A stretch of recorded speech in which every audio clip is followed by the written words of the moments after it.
Boa noite, estamos aqui com o Dr. Daniel Gaspar, cirurgião plástico, especialista em mama. Nosso primeiro episódio agora com o doutor. Seja bem-vindo, Dr. Daniel. Obrigado, Carol. Uma honra para mim, né? Estar aqui no primeiro programa.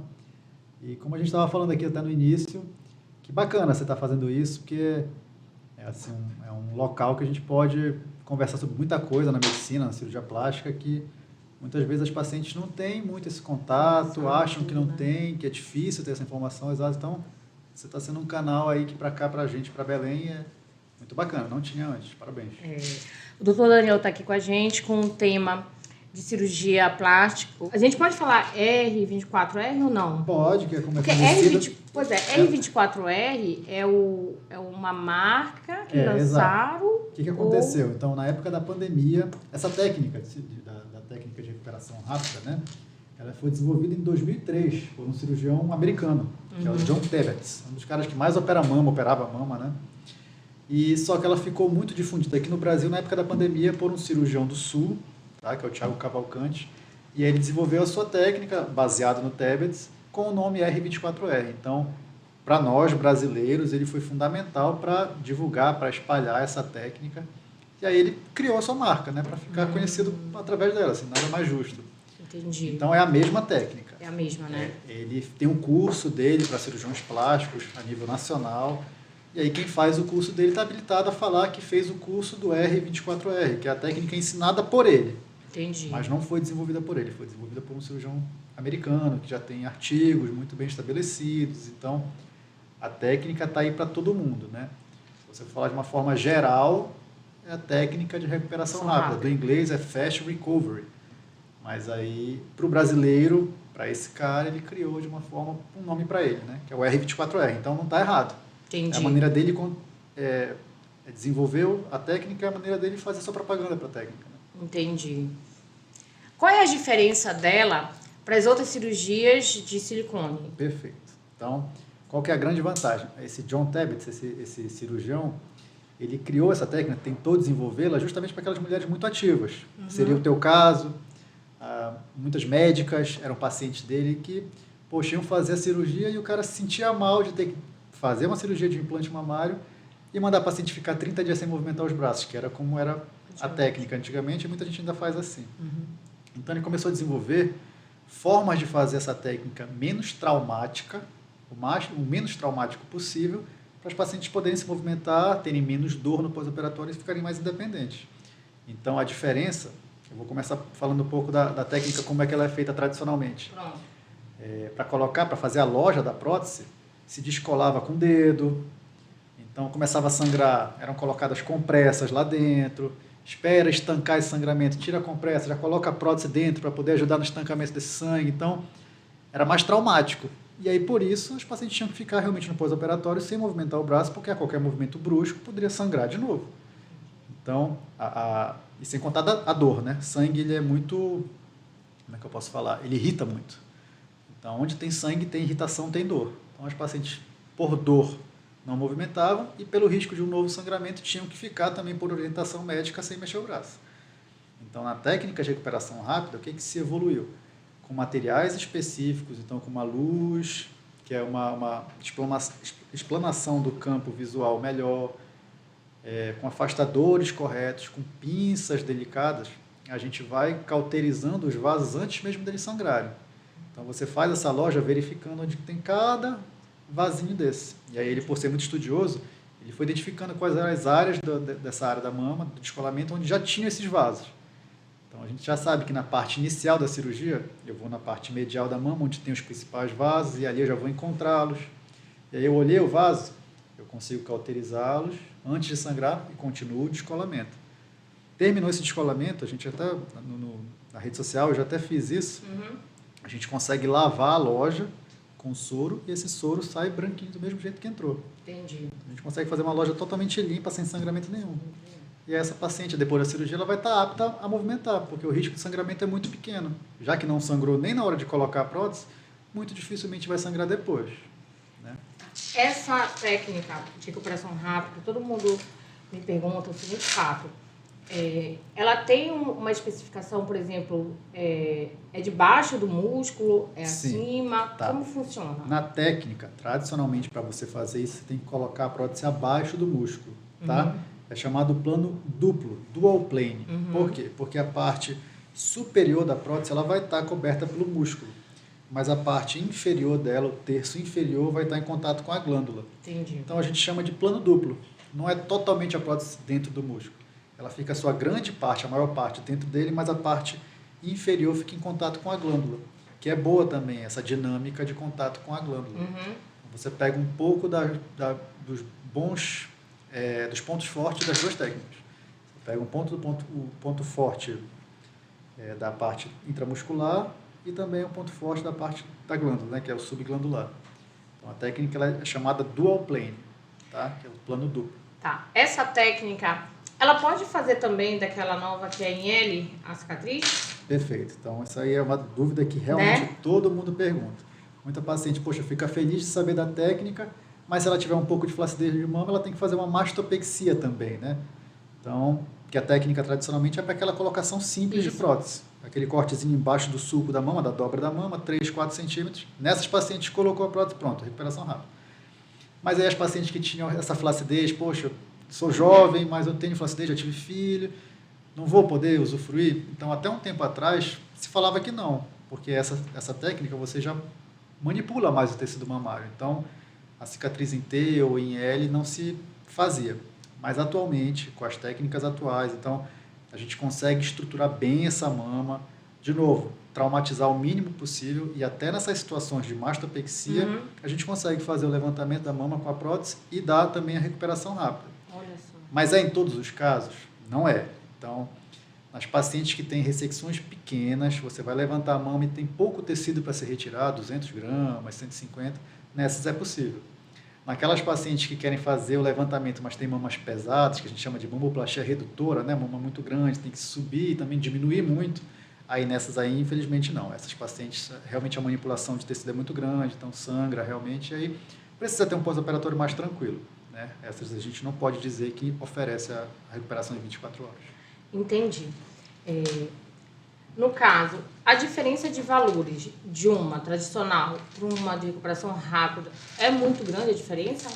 Assim, em preço, quando a gente fala em preço, né, é um pouco delicado falar sobre isso, mas Isso. em preço eu digo que não. É quase igual. É bem parecido, né?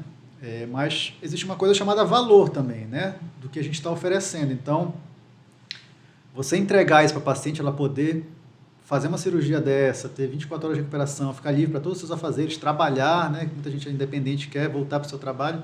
Isso não tem preço. Então, Na verdade tem preço, né? Porque se ela volta a trabalhar mais rápido, ela tem um retorno financeiro melhor. se você for colocar na ponta do lápis, às vezes ela está até economizando, né? Exato. Mas o que eu costumo falar é que para a conta bater, às vezes os custos têm que ser pagos, né? Então, é muito mais caro? Não, não é, mas você vai utilizar de materiais específicos, né? Então, são coisas que a técnica tradicional não se precisava utilizar. E a gente utiliza materiais que são descartáveis, esses materiais com luz de LED, pinças, elas têm um tempo de uso, então você investe nisso também. Essas coisas têm que ser passadas para a cirurgia, para o valor da cirurgia, né? Então, se você for, eu sei que a dúvida é muito comum, assim, aquela objetiva, é muito mais caro? Não, não é. Mas com certeza quem se dispõe a aprender a técnica, a investir nesses instrumentos, vai cobrar um pouco mais. E eu acho que, assim, pro valor da cirurgia, É pela qualidade, né? é válido, sem dúvida. E a gente sabe que pode ocorrer algumas intercorrências, né? Todo tipo de cirurgia pode ocorrer. Sim, sim. E tem alguma diferença de um tipo de procedimento para o outro? O nível de intercorrência é menor ou Bacana, maior? que pergunta legal. Esse cirurgião, para desenvolver isso, imagina o quanto que ele levou de porrada dos outros cirurgiões para quebrar essa barreira, né? O cara foi um visionário e a primeira coisa que falava, o que é isso? Esse cara vai ter muito mais complicação, liberando todo mundo para se movimentar cedo e tal. E aí, ele, para desenvolver a técnica, ele fez uma série de 3.000 casos, 3.000 cirurgias. E só depois daí que ele publicou.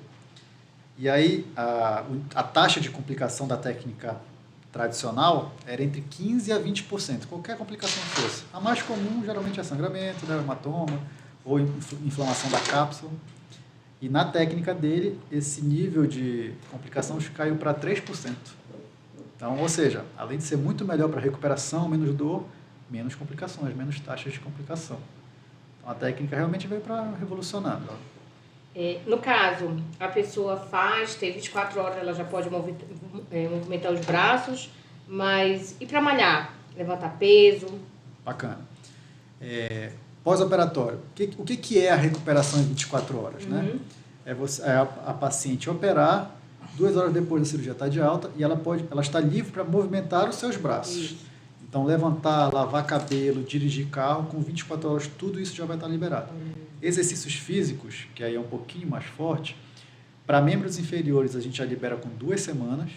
Então, operou com 2 semanas, já pode ir para academia, para fazer caminhadas, para fazer treinos de membros inferiores. E os exercícios específicos para membros superiores aí são 30 dias. Tá? Então, para exercício físico, realmente a gente pede 30 dias. 30 dias, né? Deixa eu fazer uma pergunta. Eu não sou da área da saúde, longe disso, tem pavor. Não, mas as suas perguntas estão ótimas. Mas pensando aqui, eu raciocinando, para a pessoa a ter todo esse desgaste, o que a leva a fazer essa cirurgia plástica? Como começou essa questão de cirurgia plástica? Por que disso? Sim, exato. Assim, a gente costuma falar que a cirurgia plástica ela é a cirurgia da alma, né? Então, muitas vezes você não vê porque associa a cirurgia à doença, né? Então, a paciente que vem com a gente, ela não está doente fisicamente, organicamente, mas existe aquela doença da alma. Então, para essas pacientes, imagina, talvez o tecido mamário na mulher é o que mais define, assim, objetivamente, ela como uma mulher, realmente, né? Então, está muito ligado à feminilidade da mulher. E aí, uma paciente dessa que tem uma mama pequena, que já sofreu a vida toda, que às vezes, para se relacionar, ela se sente com uma baixa autoestima, né? Então, isso é fundamental, a gente vê muito essa mudança. Mas então, aí ela deveria procurar um psicólogo ao invés do médico? Se a gente tem algumas dessas soluções, claro que a gente não vai resolver tudo na vida de ninguém. É sempre bom fazer terapia, né? Dizem que todos nós devemos. Eu creio. Mas se a gente tem algumas soluções para o que ela está se queixando, eu não vejo, né, um motivo para não fazer, e a gente consegue enxergar isso no dia a dia, que realmente resolve, na maioria das vezes. O histórico da cirurgia plástica, ela deve ter surgido por questão de correção mesmo, né? Sim, sim, sem dúvida. O boom das cirurgias plásticas foram depois das guerras, né? Então, existia muita reconstrução de face, membros, que era necessário ali deve ter apurado bem, né? Exato, então, tem registro de cirurgia plástica desde a época dos egípcios, é impressionante. Então, eles faziam já retalhos de face, coisas que a gente aprende hoje em dia, que ainda está estudando, vez ou outra encontram vestígios de coisas que há 2, 3 mil anos atrás já se faziam. Mas o boom realmente foi na época das guerras, que ali realmente... Reconstituições, né? Sim, precisava realmente de fazer essa parte reconstrutora, e foi aí que cresceu muito, se estudou demais na parte da cirurgia plástica. Questão mundial, o Brasil hoje se encontra em que ranking aí? Como é que é a situação do Brasil? Briga, né? Eu percebo Sim. que o brasileiro gosta bem da cirurgia. Gosta demais. Eu acho que ele gosta mais do médico do que do psicólogo. Assim, geralmente está no top 3. Estados Unidos, claro, pela potência que é, em primeiro lugar, mas o Brasil está ali colado em segundo lugar, né? Não só porque a gente gosta muito, mas país tropical, então a gente se expõe muito, né? Praias, e muito por conta dos nossos cirurgiões também. Então a gente tem uma escola muito boa. O senso de beleza do brasileiro eu acho que é ímpar, né? Então o professor Ivo Pitangui, que foi um cara que foi conhecido mundialmente, e aí não só ele, então as escolas que tem pelo Brasil aí, elas formam cirurgiões plásticos completos. Então muita gente vem de fora para aprender com a gente, mesmo assim na correria, na raça, que às vezes a gente não tem muitos materiais, mas o senso de beleza do brasileiro eu acho que compensa tudo isso aí. Eu percebi, então, que pela dinâmica existente hoje, existe quase uma corrida do ouro, né? Eu entendo o seguinte, a partir do momento que começa a ter muita demanda, os profissionais também tendem a se especializar na área. Então, percebo que o número de médicos deve ter crescido bastante, cirurgião plástico. Como que a pessoa deve se certificar para escolher um bom médico, para ter acesso a uma recuperação rápida, para não cair algum conto aí? A gente percebe que às vezes tem até laboratórios clandestinos, pessoas vão para outros países, acaba acontecendo essas tragédias. Como que a pessoa deve se certificar? Como que ela deve se portar a partir do momento que na verdade, escolha fazer isso, né? Que o primeiro é o psicólogo, como diz você. Assim, o primeiro passo, com certeza, é ver se esse cirurgião ele é associado às sociedades, né, que o delimitam, como é que eu poderia falar, mas que falam que ele está ali apto a desenvolver a profissão, né? Então, a gente é regido por essas sociedades. Existe a Sociedade Brasileira de Cirurgia Plástica, SBCP, a gente faz a residência, faz uma prova depois para estar apto a desenvolver. E através disso é o principal, acho que é o mais objetivo que um paciente pode pesquisar, é isso, né? Existe uma outra sociedade aqui que é no Brasil, que é a chamada BAPS, que é uma nova também, uma associação brasileira de cirurgia plástica que vem crescendo também. É outra que também a gente se associa. A pergunta, até para entender, para fazer entender melhor. Sim.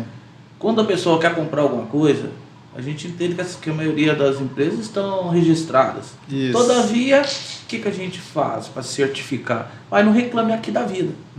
Lá no Reclame Aqui, tu vai ver as notas, ver como é que está sendo a pontuação, como está sendo a reclamação. A cirurgia plástica, existe algum mecanismo similar a esse para utilizar? A gente, assim, a cirurgia plástica não deixa de ser medicina, então a gente tenta ao máximo não parecer assim tão mercadológico, né? Claro que é. O paciente está ali livre a escolher quem quiser operar, né?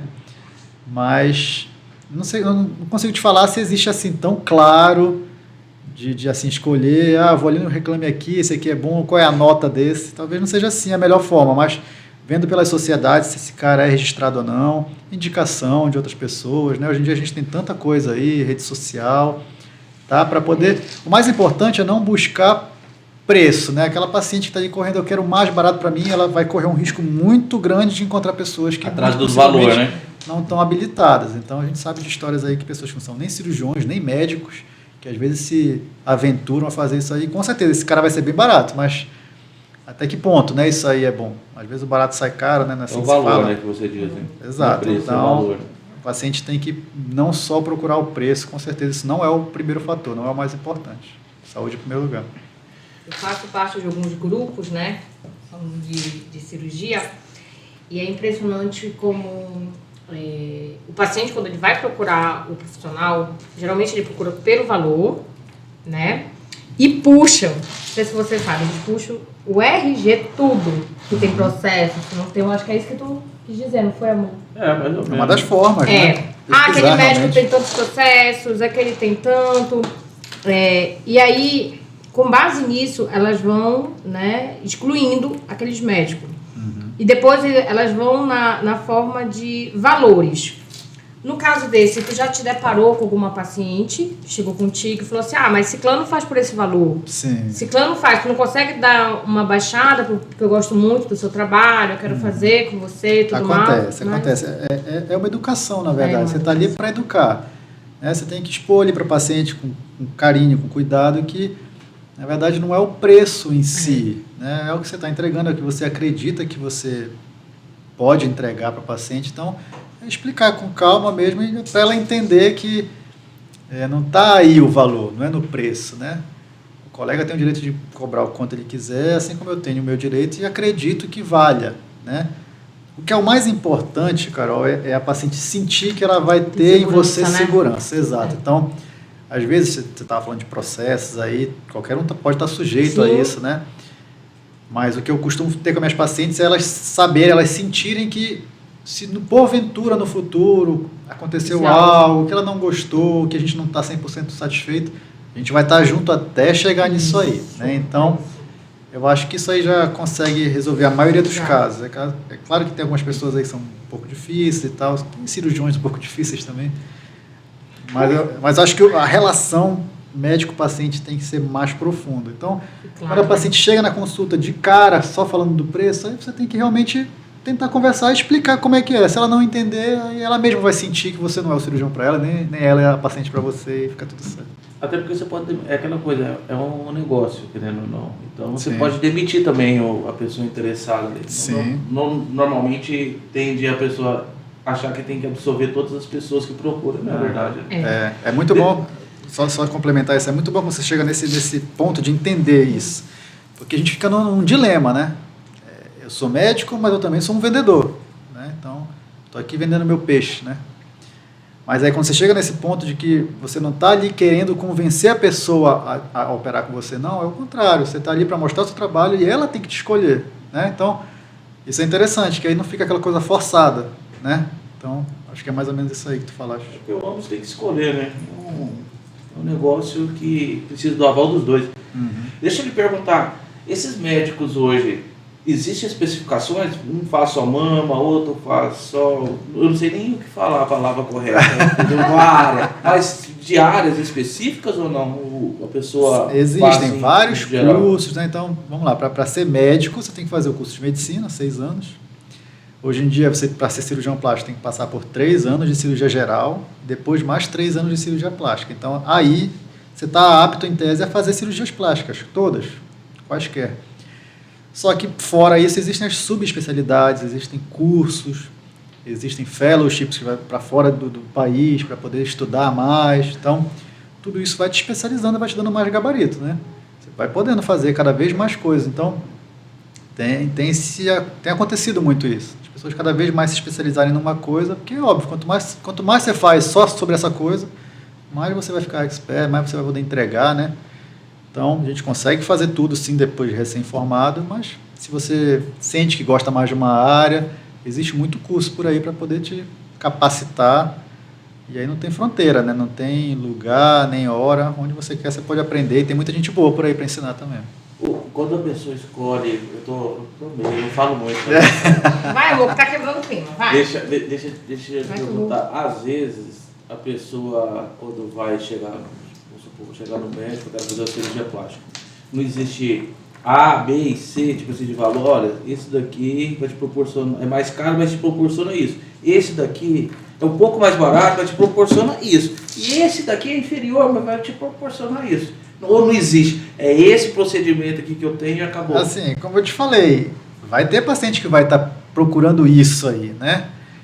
Eu não posso falar que eu consigo delimitar as pessoas dessa forma, senão eu vou estar pensando só no preço também. Então, às vezes é porque eu penso o seguinte, às vezes você vai utilizar eu acredito que deve ter vários procedimentos para chegar ao mesmo resultado. Então, às vezes, um procedimento se torna mais caro pelo próprio produto utilizado. Perfeito. Não existe isso, não? Existe demais. Isso existe, sim. Claro. Você consegue investir. A técnica de recuperação rápida é uma prova disso. Então, tem cirurgiões que não fazem a técnica tradicional. Tem maus resultados? Não, esses caras às vezes têm ótimos resultados também. Eu não posso falar que só uma funciona, né? Mas o mesmo médico não faz os mesmos procedimentos diversificados, não? Vamos supor, depende faz com tese de questão de recuperação rápida, o outro não faz. E o mesmo médico faz do tanto de... Para cobrar menos. Isso. Aí, nesse ponto, eu acho que não vale a pena. Então, eu faço a recuperação rápida porque eu acredito que ela entrega mais. Então, se a paciente vier comigo, não, doutor, eu quero fazer mais barato a outra. Eu vou falar, olha, eu não vou me sentir bem mais fazendo uma outra que eu vou ver que você está sangrando mais, que eu vou te traumatizar mais, só porque você está querendo pagar mais barato. No teu caso, você não optaria por essa situação. Então, eu não faria. Mas você tem notícia de outros médicos que trabalham com esse procedimento ou não? Fazendo dessa forma, você comprou mais barato, daqui, o desconto vai ser aqui, mas você vai ficar 30 dias sem mexer o braço. Isso, não conheço. Eu acredito mais que é o cirurgião que faz só essa técnica e não conhece a outra, e vice-versa, né? Não quero dizer que a minha é a melhor de todas, isso não existe, mas eu acho que é mais por isso aí, não que... O que acontece, talvez, é engraçado, a tua dúvida realmente é pertinente. Por exemplo, tem cirurgias que você utiliza de tecnologia. A Carol tá muito com isso também, né? Na parte de lipoaspiração. Então, você vê muita tecnologia hoje em dia sendo investida. Nesses casos, sim. O cirurgião consegue fazer preços diferenciados, né? De acordo com qual tecnologia ou quantas tecnologias vai usar. Para mais ou menos isso acontece, tá? A gente dá opções, né? É porque realmente a gente estava falando sobre a técnica da mama aqui, que eu acho que talvez não combine muito, mas para algumas coisas com tecnologia isso existe. Então, ele joga a paciente os custos, né? Então, uma técnica para retração de pele, ela tem um custo a mais. Então, por quê? Porque você usa um aparelho que você utilizando a paciente, você vai jogar fora. E esse aparelho aqui é R$10 mil. Então, vai ter um custo a mais nisso. As ponteiras, amor, são descartáveis, entendeu? Então, cada ponteira é uma faixa de R$5 mil. Então, a gente coloca o valor da ponteira e o valor deles. E mais o que ele vai... trabalhar em cima disso, né? O custo do serviço médico também. Então, isso é somado. Isso, objetivamente, a paciente vai estar vendo lá no orçamento, né? Entendi. Tem muita coisa, né? Tem. Vamos lá. Essa técnica rápida, vamos dizer, ou a prótese, né, rápida. Tem algumas que tu coloca dreno ou não tem necessidade, ou tu colocaria quando o dreno, ou na tradicional tu colocaria ou não? Tá, para implante mamário, a gente não coloca o implante simples. Não Cortezinho aqui embaixo do sulco, não coloca. Tá? Nas reduções de mama, assim, não falando mais da técnica de operação rápida, mas a mama redutora, aquela pesada, que tem que tirar muito tecido, nessas é válido. Então, para as cirurgias de redução de mama, que tem muito tecido para sair ali, é válido colocar um dreno. Né? Sim.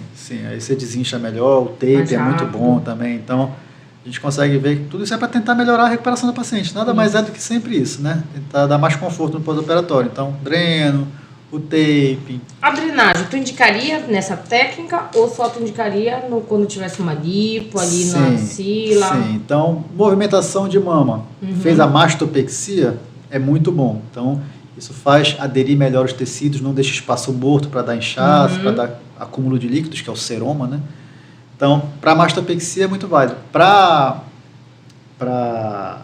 mama de aumento simples, a própria movimentação dos exercícios de pós-operatórios que são feitos na técnica, é necessário fazer exercícios, ela já é uma drenagem natural. Entendi. Então não tem necessidade. Não tem necessidade. Mas a gente não vê que negar seria também o correto. Eu acho que as coisas se associam, se agregam. Então, tu indicaria mais o tape, que eu acho que ele diminuiria também o espaço morto ali, naquele primeiros 7 dias, do que a própria drenagem, porque não tem muito inchaço, vamos dizer assim. Para mama de aumento, sim. Agora, para mastopexia, os dois são muito bem-vindos. Entendi. Tanto o taping quanto as drenagens, na mama que a gente está cortando ali, que faz o Tzinho ou o L, né?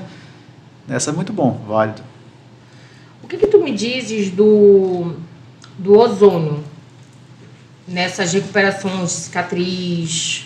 É muito bom, já fiz até um curso de ozônio, acho que eu já conversei contigo uma vez sobre isso. É uma medicina muito atual, né? Vem se estudando muito sobre isso, mas a gente vê ótimos resultados. Nas áreas, por exemplo, de sofrimento de pele, nas cirurgias, principalmente de lipo, né?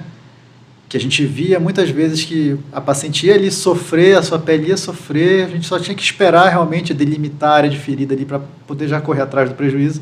Hoje em dia a gente consegue muitas vezes regredir, né? Não só com ozônio, mas com câmara hiperbárica. Então tem coisas atuais aí que tem ajudado muito, né? A gente consegue reverter muitas vezes essa área de sofrimento. Às vezes você vê uma área grande ali que está sofrendo, está com o tecido meio esquemiado, uma coisinha diferente.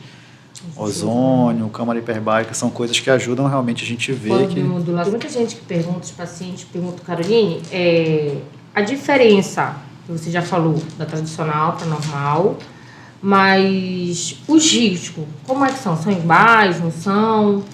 Assim, como eu tinha falado para o Paulo, né, ele tinha perguntado mais ou menos sobre isso, na técnica ele descreveu, então esse John Tebet descreveu, que o índice de complicações é 3%, sendo que na técnica de recuperação rápida. Sendo que na tradicional, se eu for ver na literatura, é de 15% a 20%. Ele conseguiu diminuir bem. Né? Mostrou que tem pouca chance de risco. Quando acontece, que eu já peguei casos, que tem uma bactéria, tipo, na prótese. Geralmente, pode ser por causa da higienização do paciente na hora que vai fazer o curativo? Assim, acredito que é mais na cirurgia, durante a cirurgia, né? Pode pelo curativo? Pode, né? Assim, é difícil você dizer com certeza de onde veio, né? Mas, por exemplo, você tem uma ideia, hoje em dia as técnicas que a gente faz a recuperação rápida, a gente utiliza um funil de inserção de prótese. A gente tira a prótese da caixa, ela cai direto em um funil, desse funil já vai para dentro do tórax da mama, sem contato com o meio ambiente, né? Sem contato com a mão. Então, isso tem diminuído muito esses índices de infecção da prótese. Então, né? Até essa prótese rápida, até isso, ela já evita também, né? Existem uns 14, chamados 14 pontos de combate a riscos, né, na cirurgia de implante mamário. E todos eles são muito bem descritos para tentar reduzir ao máximo essa chance de contaminação, de complicação, né? Claro que cuidado de pós-operatório é essencial, o paciente tem que ter higiene, tem que ter cuidados, né? Fazer os curativos corretos, Vai evitar a infecção. Eu peguei uma paciente que ela começou a ter depois de um mês.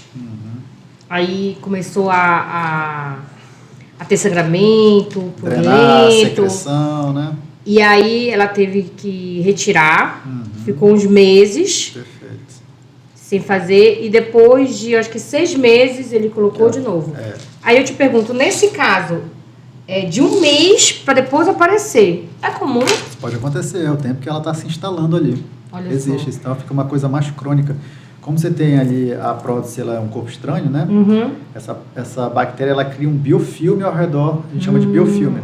Ela faz uma capa ao redor dessa prótese. É realmente E o antibiótico ele não vai conseguir atacar ali. Porque tá fechado por porque, dentro. e porque está presa a... Ele tem os anos de proteção. Exato, ela está presa à prótese. Então não adianta você tentar tomar um antibiótico, porque o antibiótico ele vai passar pela corrente sanguínea ali, mas aí não vai ficar tocando a prótese.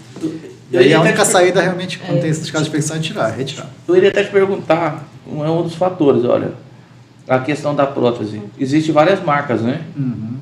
Então, essas marcas têm diversificação de preço. Na hora que o paciente que tem interesse em colocar uma prótese, eu chego e falo, olha, eu quero, mas eu quero essa prótese, que tem uma garantia maior, eu não sei como funciona. Mas isso tudo afetaria no valor final, não? Exato. Existe isso, tá? A gente acho que a nossa função como cirurgião plástico é oferecer para paciente, acho que a gente acredita que são as melhores, porque para a gente, eu vou escolher as minhas melhores, eu vou estudar as que eu acho que são as melhores para a cirurgia e vou apresentar os custos para o paciente. Então, no meu caso, eu trabalho com 2, 3 marcas de prótese que eu acredito que são muito boas, tá? Então, eu mostro para a paciente e ela tem todo o direito de aceitar ou não. Se ela quiser alguma outra por ser mais barata, eu já não vou me sentir muito confortável de estar entregando uma prótese que eu não sei se tem uma boa qualidade. E a minha função é explicar, é realmente ser aberto com a paciente e falar para ela, olha, essa prótese aqui eu não conheço, ou essa prótese aqui já tive já fiquei sabendo de algumas coisas que para mim ela não é de muito boa qualidade. Então... É porque hoje a gente vê o seguinte, não deve ser diferente, eu sou da área jurídica, mas não deve ser diferente, a área médica. Tem um médico especialista chamado Google. Isso. Então eu vou fazer alguma coisa, eu vou pesquisar tudo. Eu vou pesquisar melhor prótese. Aí eu vou começar a ler, vou pesquisar aqui. Então, aí quando eu chego no médico, eu já vou chegar e falar, olha, eu pesquisei e tem essas informações. Então, teoricamente, como vocês lidar com essa situação? É isso, apresentando, sendo claro com a paciente. Então, de uma forma objetiva, as próteses elas são divididas em gerações. Elas foram evoluindo e foram criando gerações. Então, a gente está hoje em dia na 6ª geração de próteses, que são as próteses de nanotextura ou microtextura, tá? Então, eu trabalho com as próteses de 6ª geração, porque eu acredito que essas são as mais atuais. Se estudou, vinham tendo complicações, então, peraí, vamos tentar evoluir. E aí, essas próteses top de linha são as de 6ª geração. Entendi. Elas são de um preço maior, tem próteses mais baratas, com certeza. Eu tenho que sacanear, não consigo. A durabilidade delas. A gente entende, Gostou, né? a gente entende o seguinte, que na medicina, como em qualquer outro setor, tem a questão da remuneração. Eu, sendo um representante de algum tipo de prótese, eu vou chegar perto de um médico, eu vou negociar com ele, não é isso? Como que funciona isso? Porque eu posso... Não, porque vou tentar ser bem claro.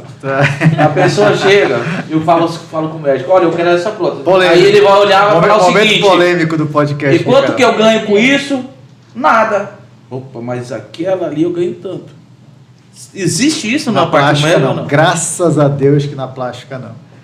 É polêmico, né, conversar sobre isso. A gente sabe que em algumas outras especialidades existem essas coisas, já tiveram alguns escândalos com isso, né? Na plástica não tem, tá?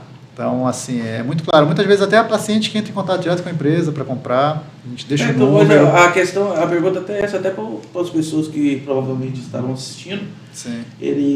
Às vezes ela pode ter essa percepção, pensar que o cirurgião está querendo ganhar alguma coisa. Eu quero comprar a prótese, aí ele chega para conversar com o médico fala assim, não, eu prefiro essa aqui. Ela pode pensar, não, peraí, eu estou lendo essa é melhor. E ele está falando isso. Sim. Então pode ser questão da confiança dele ter trabalhado mais com essa marca ou algo do gênero. Né? Não necessariamente está recebendo por fora. O custo da prótese comparado ao custo da cirurgia ele é muito pequeno, então na plástica não tem isso.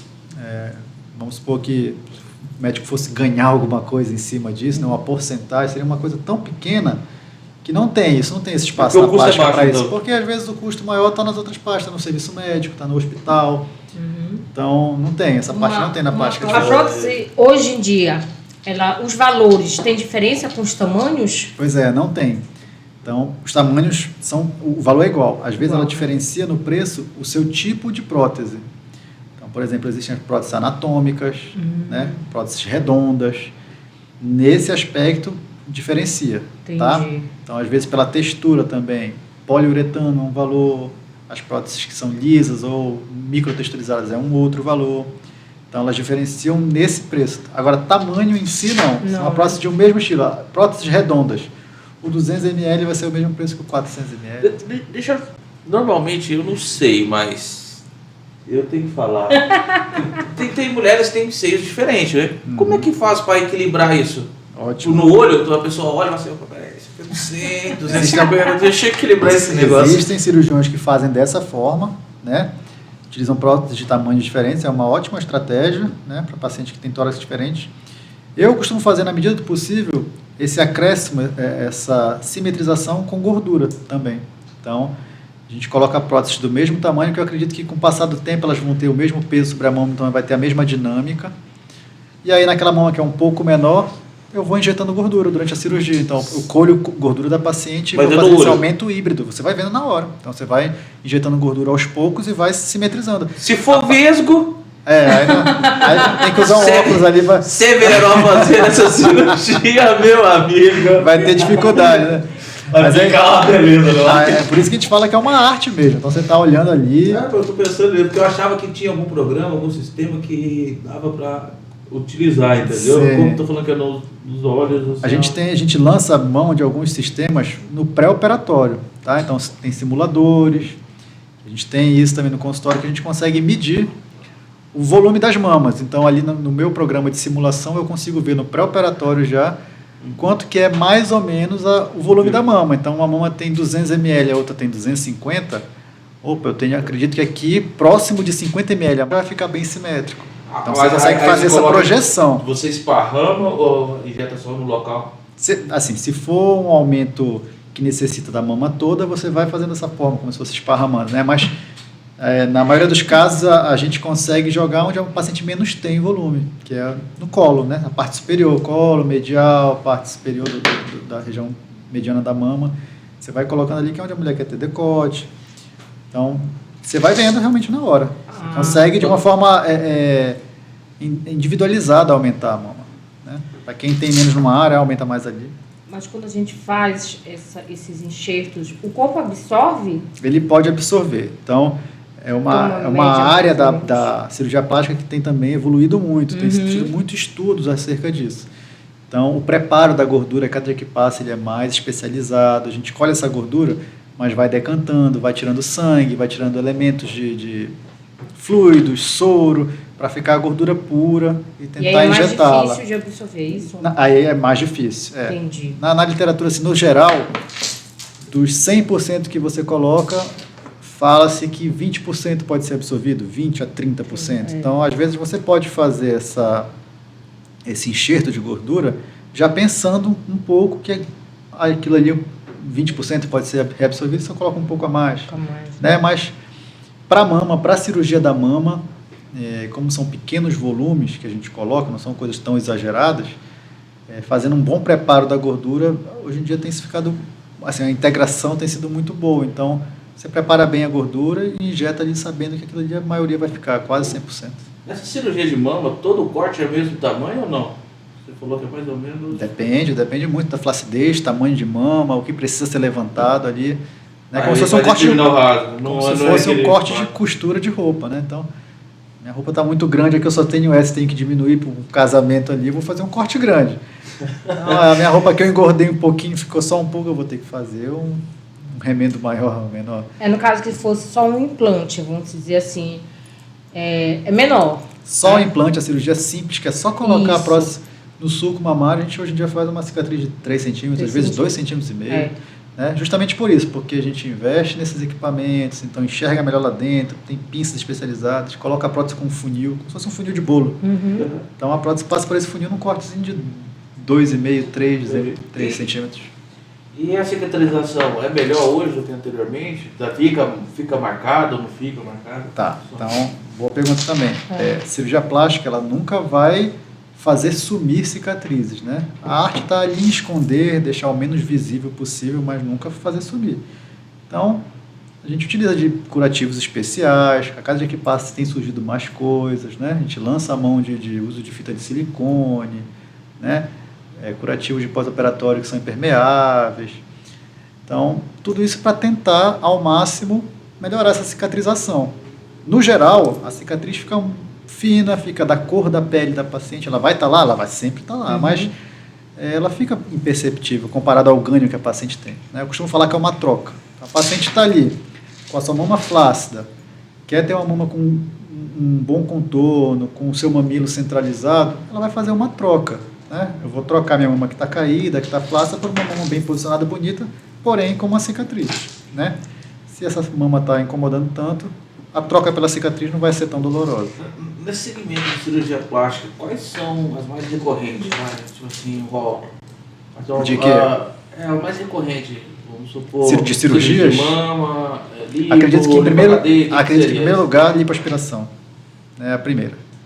E aí depois vem tudo, assim, é difícil falar se é certo. Deve ter, mas eu acho que a primeira é a lipoaspiração. Aí em segundo, mamas, abdominoplastias, elas estão todas juntas aí já. Na cicatriz que a gente estava conversando, tu consegue identificar se a paciente pode vir a ter uma queloide, uma hipertrofia? Sim, é fundamental estar acompanhando essa paciente, né? Eu costumo falar que ali a responsabilidade é 50% a 50%. Então, é claro, eu vou ter o meu cuidado de estar acompanhando a paciente, vou utilizar dos melhores curativos que eu acho que eu tenho conhecimento para estar ali ajudando, mas tem a parte genética dela também, né? Que essa parte a gente, infelizmente, hoje em dia ainda não pode mudar, né? Mas como é que tu consegue identificar que ela possa vir a ter? Coloração da cicatriz, elevação dessa cicatriz. No caso, na hora, né? Mas antes tu não tem como dizer. Só se ela tiver uma cicatriz prévia. Se ela não tiver. Se ela não tiver nenhuma, difícil. Assim, É difícil, né? É difícil, exato. Se ela já teve algum corte, nunca desenvolveu nada, poxa, é um bom fator isso aí. Quer dizer que ela não vai ter? Entendi. Não posso falar. Eu jamais posso prometer que a cicatriz vai ficar perfeita, né? Mas a gente tem alguns indícios. Pacientes de pele um pouco mais escura, elas têm tendência a ter queloide, cicatrizes mais hipertróficas. Pacientes mais brancas têm, geralmente, uma cicatriz mais fininha, mais delicada, tá? Mas nós somos muito miscigenados, né? Então, no Brasil, é difícil fazer essa comparação. E aí, acompanhando mesmo a paciente, né? Porque você não pode bater o martelo e falar que ou vai ficar muito boa ou vai ficar ruim. Você tem que ir acompanhando. No caso, quando chega a esse ponto de uma queloide, uma hipertrófica, tu acha interessante tu colocar a fita ou tu colocaria a fita antes? A gente sempre utiliza a fita para tentar ao máximo prevenir. No caso, né? depois de um mês? Seria, né? 30 dias, 30 a 45 dias. Aí, no caso, se o queloide já estiver lá instalado, qual seria o procedimento? Tá, então, para esses casos, a gente pode fazer infiltração de corticoide na região, tá? Que aí você vai com agulha e realmente vai infiltrando o corticoide por dentro dela para tentar baixá-la. Isso. Existe beta-terapia, que são... Rapidinho, te cortando aqui, esse corticoide, tem um espaço para a próxima aplicação? Geralmente a gente faz, quando está fazendo esse tratamento de pacientes, a cada 30 dias. Então, de mês em mês, o paciente vai voltando ali, você vai vendo, tarando se já está ok, se já está bom de fazer, parar, porque ele vem com algumas coisas também, né? Infelizmente ele vai afinando a cicatriz, pode deixar com telangiectasias, que são uns vasinhos que você consegue ver nela. Então você só vai lançar a mão se realmente for necessário. Né? Deixa eu fazer uma pergunta. Quais são os tipos de lipo? Existe diferença de lipo para homem, para mulher? Como que funciona? Não, as lipos são as mesmas, independente do sexo. O que tem são os tipos hoje em dia, né? A lipo HD, a lipo tradicional. E a diferença nada mais é do que o desenho nas áreas de musculatura. A lipo tradicional é aquela que você faz a lipo como um todo. Na lipo HD, você faz a lipo, mas também você vai dando destaque às áreas de sombra de músculo. Então, você lipa um pouco mais superficial naquela área dos gomíneos, lipa na região central, que é a linha alba, linha semilunar, que é as laterais. Então, faz um desenho mais artístico ali para os pacientes que têm indicação, tá? Você não vai conseguir emagrecer o paciente de cirurgia e deixá-lo musculoso. Na verdade, você vai estar realçando uma coisa que ele já tem. E o custo? Tem diferenças, porque às vezes você utiliza de materiais, aquilo que a gente estava conversando no início, para fazer essa lipo um pouco mais superficial, você pode fazê-la sem tecnologias, mas com tecnologias muitas vezes é mais fácil de entregar o resultado. Então, você pode oferecer a cirurgia HD, explicando para o paciente que você vai entregá-la com um aparelho tecnológico que tem um custo. E aí, isso aí, consequentemente, vai ser mais caro. Nessa lipo, é igualzinha, aquela hora você falou que era dos seios, né? Dos implantes de silicone, que tinha a questão da recuperação mais rápida. Da lipo também tem? Ou é a mesma coisa? Assim,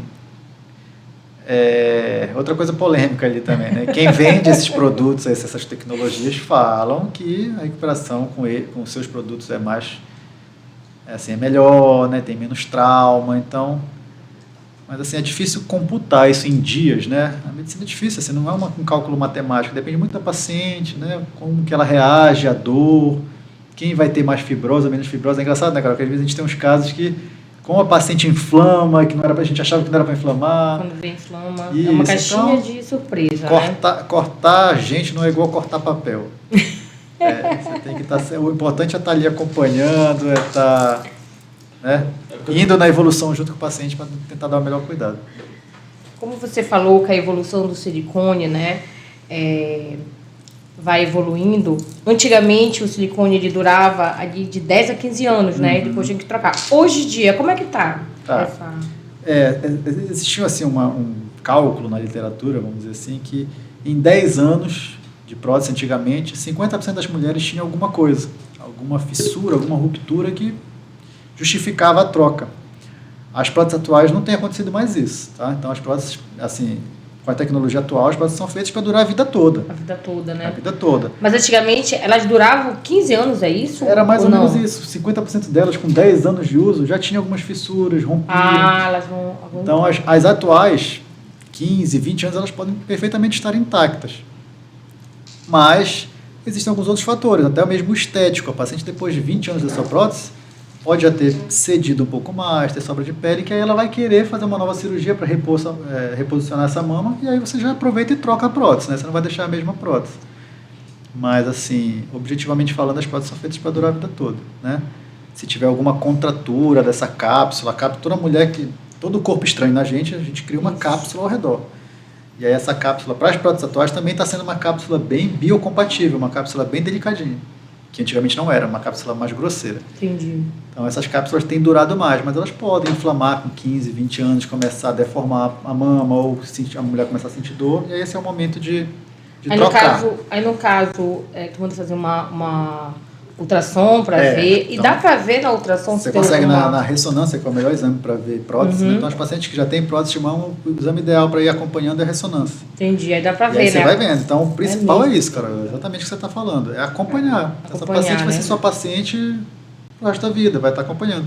Estando tudo ok, deu 15 anos, 20 anos, eu estou feliz com a minha mama, minha ressonância está normal, eu vou manter. Então, entendi. Se não tem uma data hoje em dia que se fale específica para trocar. Isso. Antigamente, tu escutava muito a síndrome da prótese, né? Aquela dor que não parava. Hoje em dia, com essa evolução que está tendo, tu ainda escuta muito ou... Eu acho que isso foi do passado. Na verdade, assim, teve um boom disso por aí, né? Assim, algumas pessoas estavam associando muito a prótese. Era a doença do silicone. Isso, a doença do silicone. Ela é muito associada a doenças autoimunes, né? E aí, uma das causas pode sim ser uma prótese de silicone, como pode ser um pino de um parafuso de uma fratura, mas é muito raro, tá? É bem raro. Então, às vezes, esse boom, assim, a gente tem que tomar um cuidado, porque vira uma moda, as pessoas acham que tudo é prótese, então na literatura a descrição disso aí é muito rara. Entendi. Mas você está sempre que estar com a sua paciente, né? Explicar para ela, estar junto, fazer os exames corretos, e se ali se tiver realmente suspeitando, a prótese pode ser retirada, mas é muito raro. Agora uma pergunta aqui, qualquer pessoa é apta para fazer cirurgia plástica, é apta para fazer uma mastopexia ou não? O que faz, tipo assim, uma paciente chega contigo, eu quero fazer, tu pede os exames e nos exames ali vai dar alguma alteração, fala assim, não tem como a gente operar. Tá. O que seria, no caso? Assim, falando objetivamente de exames, é o exame da mama. Então, toda paciente que vem com a gente, a depender da idade, a gente pode fazer ou ultrassom da mama ou a mamografia. Então, esse exame tem que estar normal, tá? Se a paciente tiver alguma alteração de exame que necessite alguma investigação, algum cisto, nódulo, suspeito, por exemplo, essa paciente vai primeiro ter que investigar isso aí, ver essa questão da mama como doença ou não, para depois fazer sua cirurgia plástica. No caso, se ela tiver algum nódulo... Mas se essa paciente já foi com o mastologista, ele fala que é um cisto benigno, que não tem problema, que se tirar ou se não retirar não vai ter problema para o paciente, a gente pode sim ir para a cirurgia e se você sentir e identificá-lo lá, você retira. Ah, tá. Então isso pode ser conversado com o mastologista, né? mas a minha conduta é sempre dividir responsabilidades. Eu acho que é o ideal. O paciente que tem alguma alteração no seu exame, ela tem que ser vista pelo especialista dessa área. Tá? Então, o mastologista é o ideal para ver alterações de exame de imagem, de nódulos, cistos em mama, né? Entendi. Nossa parte é a reconstrução, é fazer a colocação do implante, é fazer a mastopexia, né? A parte estética também, mas para as doenças de mama eu acho que é muito válido essa avaliação conjunta. Agora, da feita que o mastologista liberou para o procedimento, te deixa seguro a fazê-lo, se você vai lá fazer e você identificar esse cisto, você pode retirar. Né? Pode, isso né? ajuda, já aproveita a cirurgia, que essa talvez seja a tua dúvida. Porque tem muita... os pacientes chegam assim para mim, Caroline, mas o que impediria de eu fazer uma cirurgia dessa? Qual é o tipo de saúde, por exemplo, de olha, anemia, tu não vai poder fazer uma cirurgia dessa. São várias. Então, né? De exames pré-operatórios, o que a gente pede? Às vezes não tem nada a ver com a mama. Isso. Você pede eletrocardiograma, risco do cardiologista, né? O exame de sangue para ver anemia, ver função hepática, função renal, hormônios, tireoide. Tudo isso é visto. A cirurgia plástica ela tem que ser feita quando o paciente não tem problema nenhum, risco nenhum. Né? Ou quando as suas comorbidades, as suas doenças estão controladas. Você nunca vai fazer uma cirurgia descontrolada, descompensada em alguma outra área. Tá? Entendi. Que a grande vantagem da cirurgia plástica é essa, a gente não está fazendo uma cirurgia de urgência, está fazendo uma cirurgia que a gente chama de eletiva, né? Que você marca para fazer, então não tem correria. Você vai fazer quando a paciente estiver bem apta. Então, assim, dos exames que se pedem são geralmente esses: ultrassom das mamas, exame de sangue geral, né? Urina, eletrocardiograma, risco de cardiologista, consulta com anestesista também, que é o risco anestésico, né? Então ela tem que estar liberada de todas essas áreas para poder fazer a cirurgia. Entendi. Um outro fator importante também é peso, né? Então, que eu ia te falar também a mama é um dos tecidos que mais sofre essa influência de ganho e perda de peso. Então, a paciente estar acima do seu peso para a cirurgia tem muita diferença. Né? Não só tecnicamente para a gente, uma mama mais pesada vai ter mais trabalho, vai dar mais trabalho para fazer a sua montagem, assim como a paciente pode ter um pós-operatório que não seja muito bom, porque ela vai emagrecer depois daquilo ali, vai desenvolver uma sobra de pele de novo, uma flacidez novamente, então pode ter um resultado aquém do esperado. A gente sempre fala que a paciente vai ter o seu resultado ideal de cirurgia quando ela estiver próximo do seu peso ideal. Né? Muitas vezes a paciente tem aquela ideia de que a cirurgia plástica vai emagrecê-la. Né? Às vezes a paciente quer aquele caminho mais curto, né? E a gente está aqui para explicar que não, que na verdade ela já tem que estar com um estilo de vida muito estabelecido, muito bem estabelecido, próximo do seu peso ideal, e a gente vai dar só aquele empurrão, que é para dar o seu melhor resultado, mas estando no seu peso ideal. Mas até a mama, por exemplo, ela tem que, tipo assim, se a mama não for muito grande e ela quer fazer um implante, ela está um pouquinho ela tá acima do peso, vamos dizer. Se for um pouquinho acima, né, a gente vai estar na consulta para avaliar se isso aí vai ter influência ou não. Eu não estou falando que a paciente tem que estar exatamente naquele peso, mas porque tem muito paciente acima, que isso vai ter influência. Mas a mama não é. É pequena. É uma mama pequena, isso. né? Aí tu não tem muita, né? Aí você avalia, não vai ter muita diferença, exato. Então, né? eu já operei pacientes que estavam acima do peso, né? Assim, para o seu padrão de IMC, por exemplo, mas que tinham mamas pequenas e elas estavam satisfeitas com o seu peso, mas queriam apenas aumentar. Nesse caso em específico, não vai ter influência. Entendi. Mas a grande parte, a maioria, o que acontece? São aquelas que têm mamas pesadas e que estão acima do peso. Entendi. Essas pacientes, você não vai ter bons resultados e é até ruim para a saúde mesmo da paciente expô-las a uma cirurgia plástica, elas estando acima do peso. Então, é muito melhor, sim, chegar próximo do seu peso ideal, emagrecer, que a mama também vai ter uma redução do seu peso, ficar menos pesada, vai ter mais flacidez para retirar, então você consegue um melhor resultado a longo prazo, né? Você gasta tanto dinheiro, mas assim, a paciente ela consegue se programar tanto para fazer a cirurgia, então ela está bem, ela não pode tentar fazer aos trancos e barrancos, né? Ela tem que estar bem para ter o melhor resultado. Vamos lá, agora isso aqui é boa. Doenças autoimunes, elas são empecilhos para fazer cirurgia? Não necessariamente, tá?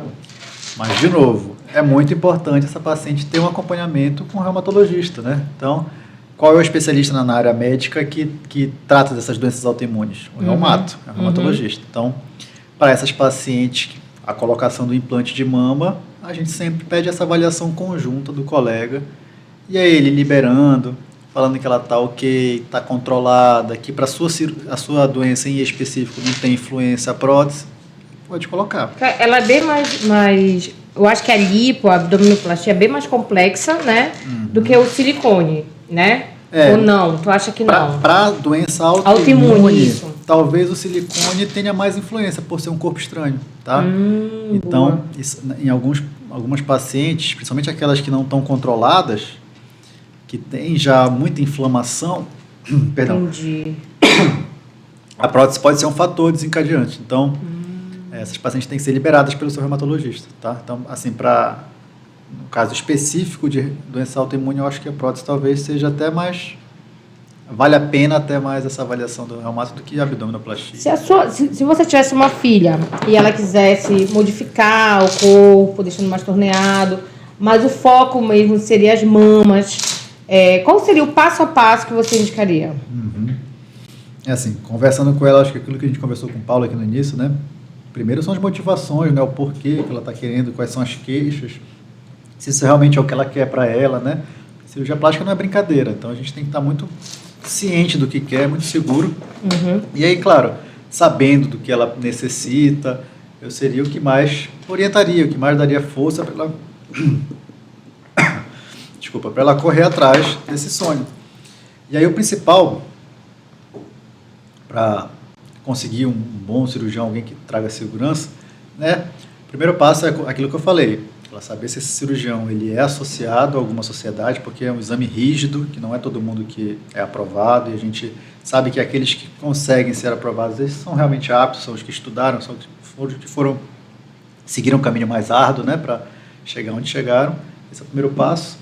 O segundo, indicações. Então, é muito importante quando você vê pessoas que já operaram com esse cara, com esse cirurgião e tiveram bons resultados. O mais importante do resultado, na verdade, é ver o quanto que esse médico é atencioso, acompanha o paciente. Então, às vezes, tanto o resultado de cirurgia quanto de pós-operatório, para ser identificado, né, observado pelo paciente, para quem está procurando, isso é muito importante também.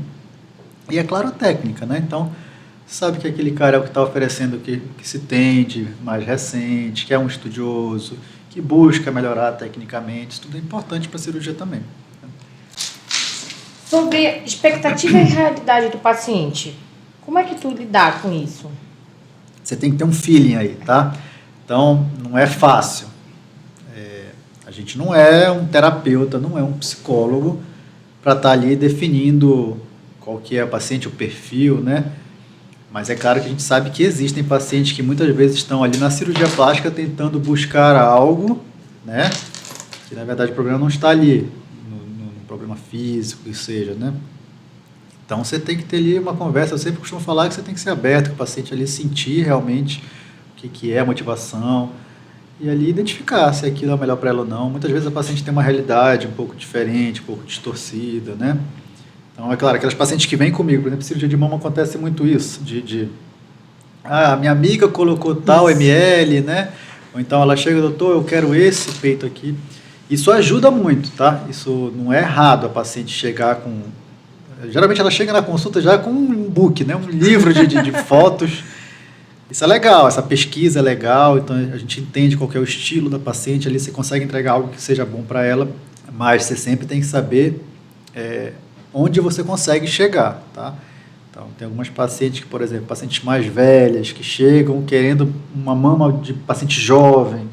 Então, ali você tem que ser claro e falar que você não vai conseguir entregar uma pele nova para aquela paciente, né? Muita coisa difere da cirurgia de somente implante mamário com a cirurgia da mastopexia. Então, a cirurgia só para colocar implante é aquela que a mulher não tinha nada e a prótese ali formou todo o tecido mamário novo, né? Isso é uma cirurgia. A outra cirurgia, a mastopexia, é uma mama que já teve uma pele flácida, muitas vezes tem estrias. E aí esse resultado dessa cirurgia não vai ser igual a cirurgia só de implante mamário, que ela vai ficar durinha ali por muito mais tempo. Vocês têm que entender que a sua mama vai continuar envelhecendo ali. Então, você corta o excesso de pele, mas a pele que ficou ali é uma pele que já foi sofrida, que tem estrias. Então, muitas vezes isso aí, essa mama cede um pouquinho. Então, isso tem que ser conversado. A paciente entende, você sente que ela está ali realmente porque ela está com uma alteração que vai melhorar bastante com a cirurgia. Isso é ótimo, só vai trazer coisas boas. Mas quando você percebe que a paciente fala, bate o pé ali e fala, não, eu quero igual aquela ali que eu estou vendo, que é a paciente que não tinha nada de peito e tá, eu quero aquele durinho aqui em cima. Ah, doutor, minha mama vai ficar para sempre aqui em cima? Eu não quero que ela caia. Então, você não pode jamais vender um resultado que não vai ser o esperado, né? Que não vai ser o real. Então, isso tudo tem que ser conversado com a paciente. Quando geralmente está tudo ok nos exames e tu detecta que a paciente ela é ansiosa, tem um pezinho na depressão, como é que tu age? Tu acha assim, bora deixar um tempo, ou tu opera, mesmo tu sentindo que ela é uma paciente ansiosa, uma paciente que tem um pezinho na depressão, como é que tu lidar com esse tipo de situação? Como eu te falei, então você tem que ter esse feeling, né? Para estar ali conversando com a paciente. Se você sentir que ela está ali numa situação que não é ideal ainda para operar, né? Que ela pode realmente estar descompensada com alguma coisa, que precisa dessa avaliação de um colega terapeuta, psicólogo, psiquiatra, sem dúvida a gente vai pedir essa avaliação, tá? A cirurgia plástica, ela não é o primeiro estágio, ela é o último. Então, você tem que estar bem, tranquila, para fazer um procedimento que vai alterar a tua anatomia, né? Porque até mesmo ela pode desencadear, né? Sim, isso é possível acontecer. Então, o ideal é esperar ela se estabelecer para poder pensar numa cirurgia? Você, como médico, se você chegar num diagnóstico desse, ou achar que existe essa hipótese de um diagnóstico desse, encaminhá-la para o colega especialista na área, né? Então, de novo, é muito bom você poder dividir responsabilidade e tratar a paciente como um todo, né? Você não está operando ali só uma mama, você está operando uma pessoa. Então, se ali naquela pessoa eu estou enxergando algumas outras coisas que para mim são mais importantes ainda em primeiro passo do que a cirurgia em si, né? A gente vai segurar um pouquinho, vai esperar um pouco a cirurgia para depois resolver quando tiver tudo ok. Tem muito paciente também que ele procura cirurgia plástica achando a perfeição e pensa que, eu fiz cirurgia, não vou malhar. Como é que tu te depara com essa situação para colocar na cabeça do paciente que a cirurgia plástica é apenas o começo da vida de bem-estar, né? Na verdade, o que a gente fala é que a plástica ela vai dar um empurrão naquela paciente que já está com a sua mudança de hábito. Então, você nunca vai operar a paciente fora do seu peso ideal, né, para tentar recuperá-la de algo. Na verdade, todo um processo e a plástica é um pedacinho disso aí, né? Então, mudança de hábitos, né, uma ressignificação da vida. Para a cirurgia ali naquele último estágio ser a parte que estava faltando, né? Então, dar um pontapé ali para seguir numa vida de boas coisas, né? Bons hábitos. Então, geralmente é o contrário. A paciente pensa que ela vai emagrecer com a sua cirurgia, ela deposita todas as expectativas na cirurgia. Isso é errado, tá? Ela vai cair do cavalo, como a gente chama. Então, na verdade, ela tem que já ter uma mudança de hábito, ela já chega com a gente, ou a gente até orienta o que fazer, já muda exercício, dieta, alimentação, sono, e a cirurgia plástica sendo uma dessas partes. E o que a gente vê, né, a paciente, ela vem com tanta essa expectativa, eu vou fazer cirurgia plástica, pronto, meu corpo está ótimo, não vou malhar mais, nem nada, e essas pacientes que têm esse pensamento, geralmente ela faz a primeira, a segunda, a terceira, né? Essas residências de cirurgia, uma atrás da outra, tu achas que pro corpo ali, ele tem alguma parte negativa de tantas cirurgias? Sim, sem Ela dúvida. pode correr assim, um risco malefício, maior? Sem dúvida. Né? Cada cirurgia nova, você está alterando ali a anatomia, tem mais riscos de complicações, tá? Então, por exemplo, no caso da mama, sofrimento de areola para cirurgias secundárias, terciárias, fibroses da musculatura. Então, não é assim uma coisa simples, né? Como algumas pacientes pensam, né? Não é o caminho mais curto. Você tem que ter uma ressignificação realmente e a cirurgia ser feita no momento ideal, para você não ter a necessidade de outras cirurgias. Ser feita aquela cirurgia que você acredita naquele momento certo para ter o melhor resultado possível. E aquelas pacientes bariátricas? A recuperação dela, como é que fica da mama, no caso? Tá, essas pacientes... É igual, é diferente de uma paciente... Ela vai ser igual porque ela vai operar com a gente quando ela estiver totalmente estabilizada no seu peso ideal, né? Então, essas pacientes de pós-bariátrica, elas não vêm operar com a gente enquanto elas ainda estão no processo de emagrecimento. Então, elas operam geralmente Depois com 18 meses, 1 ano e meio, que é geralmente quando esse peso está estabilizado. Elas são liberadas pelo cirurgião geral e elas vêm com a gente já para fazer essas cirurgias. Então, ela já vai estar estabilizada como uma paciente mais magra. Então, esse é um caso específico de ressignificação. Essa paciente mudou o hábito de vida, então ela come bem agora, ela faz exercício, né? Entendi. Então, ela foi um dia, teve um hábito diferente, hoje em dia ela está totalmente diferente para fazer essa cirurgia. Então, essa paciente, quando ela vem com a gente, ela já está apta a operar, né? Não é a gente que vai definir, ela vai ser liberada pelo seu cirurgião, chega com a gente já com o seu peso estabilizado e aí a gente define se vai operar ou não, se está no momento certo ou não. Por que acontece, geralmente, mastopexia, as decências, quando a mama é muito grande? E aí faz aquela mastopexia, diminui e geralmente abre a mama. Existem alguns pontos de fraqueza na sutura, né? A junção dos retalhos de pele, então, por exemplo, uma cicatriz em T, aquela junção do retalho de um lado, do pilar de um lado com o pilar do outro, é a área mais distal, a que mais chega, mais final para chegar o sangue, para nutrir aquela área. Então é uma área mais sensível, mais fraca, mais frágil. E aí é comum, podem abrir alguns pontinhos, alguma área de ponto, né?